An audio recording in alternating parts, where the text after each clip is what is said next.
Ready? Hey guys, Master Will from Training Ground Jiu-Jitsu and MMA here with my student Dave Brown. So today I'm going to show you an armbar. It's one of my favorites. I think it's probably, it puts together a lot of the advanced elements for getting the armbar from the mount, and it works equally with the gi and without the gi. So we're going to take a look. So from the mount. Alright, so turn this way. So from the mount position, obviously if you have the gi on, it's a lot easier to get the armbar because you can attack the X-choke. But we're not going to focus on that right now. We're going to focus on, well, how do you get the armbar if you can't attack the X-choke, and what are your options? When I'm trying to get the armbar without using a choke to distract the person, what I'm really focusing on is trying to get his elbow over. All right? And the way I think about that is if I was wearing, or like a big belt with a buckle, all right? Or say like your gi with the knot, I'm trying to get the knot of my gi on this part of his arm, on his tricep. So my whole thought process is, how can I get his arm over? Now there's a bunch of different ways of doing that. Sometimes it's using the choke, because then he defends the choke and his arm comes over. Other times, I just will like push his elbow. I'll take like an underhanded grip like this, and I'll start just pushing it in to create that. Other times, I'll grab his shoulder and push his elbow, and it's like I'm like turning him, like a wheel, just like this. But sometimes guys are like really, really strong, and it's hard, like they don't really move their elbow. So sometimes I'll even have to move my hips over to the left, like this. So I'm trying to push him over to the left, he doesn't really move, and watch my hips. I just move myself over to the left.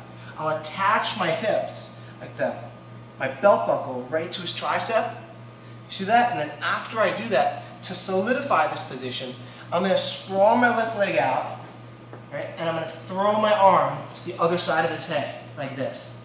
Now, you can't see this, but let me turn so you can see.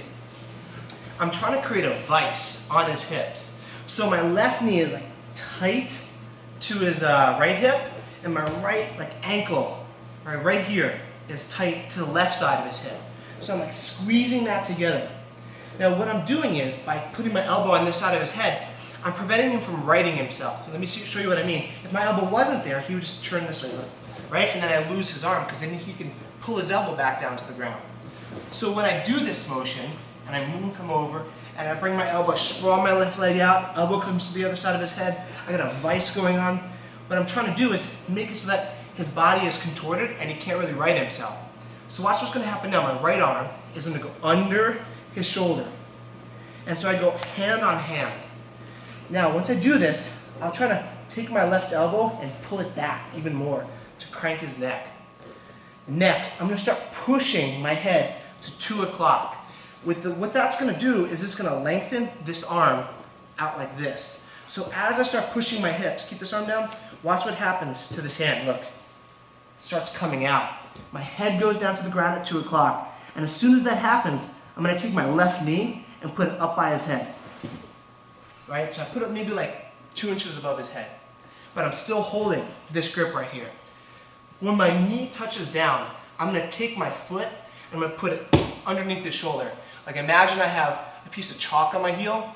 What I'm trying to do is draw like a half circle, like a half moon between his hips and his head. So once I do that, I pick this up and I go. Now as a little added detail of how to be really tight with this position, what I'll do is I'll take my knee then and put my knee even tighter to my heel. Like this, have everything tight. So look at that again. So I'm going to come here, I'll push the shoulder down, I'll push his elbow in, but if he's really strong, I'm just going to move my hip as well. I'm going to attach it to the back of his tricep, sprawl that left leg, put the elbow on this side of his head, make the vise on his hips. 2 hands underneath his shoulder. And now I'm going to start pushing my hips forward and driving off my left foot, pushing till my head hits 2 o'clock. My left knee's going to come up, and you see how his arm is popped out? I'm going to pick up his shoulder, put the foot underneath his shoulder. I already have his arm. It's in like the perfect position right now. So all I'm going to do is scoop up both arms. I try to pretend that there's a pillow on his left knee. I don't really aim for this leg because I feel like if I can, I like to be really heavy on him and try to put a lot of pressure on his sternum. So what I'm going to do is aim my head for this knee. So I'm going to go and dive for this leg. I'll even hook it sometimes. That allows me to put my left leg over his head. Because a big problem, especially when you're learning Jiu-Jitsu, is what you'll do is you'll get to this part and everything will be perfect, and then you fall down to your butt before you put your left leg over it, and this is what happens. And then they come up, right? And that's not what you want. You don't. Once you establish a good dominant position, you really don't want to give it up. So once I get here, I'm going to lean. That gives my left leg the clearance to come over his head. Only then am I going to sit back down. But we're going to say right now that maybe you didn't get this configuration, and he was able to like grab your arms or like that. And we're here, and I'm going to put the left leg over the head. I'm going to take my left hand right here. Can you see that? I'm going to put it right on like my thigh, right by my knee. And at the same time as I do like a tricep press down, like I'm trying to push my thigh away, I'm going to take my left leg right here, and I'm going to push his leg back. I'm going to curl his head.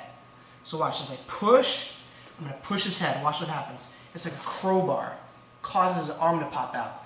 And I can just, from here, take my hips, put them forward, and finish the armbar. Or sit back and finish it right here.